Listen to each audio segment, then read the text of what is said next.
like this issue on whether or not the United States should strike is kind of dividing a lot of your supporters.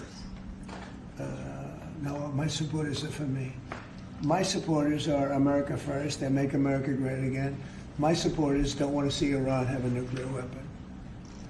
Tucker's a nice guy. He called and apologized the other day because he thought he said things that were a little bit too strong, and I appreciated that. And Ted Cruz is a nice guy. I mean, he's been with me for a long time. I'd say once the race was over, he's been with me ever since, right? But very simple. If they think that it's okay for Iran to have a nuclear weapon, then they should oppose me. But nobody thinks it's okay. People that don't want, I don't want to fight either. I'm not looking to fight. But if it's a choice between fighting and them having a nuclear weapon, you have to do what you have to do. Maybe we won't have to fight. Don't forget, we haven't been fighting. We add a certain amount of genius to everything, but we haven't been fighting at all. Israel's done a very good job of that. But we'll see what happens. The bottom line is they can't have nuclear.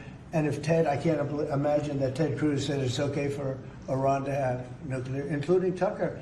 I don't think Tucker says it's okay. The problem is then they get themselves into a thing. They don't want them to have nuclear, but then they say, well, we don't want to fight. Well, you're going to have to make a choice because it's possible that you're going to have to fight for them not to have nuclear.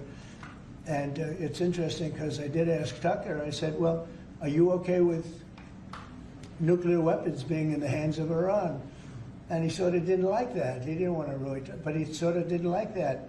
And I said, well, if it's okay with you, then you and I do have a difference.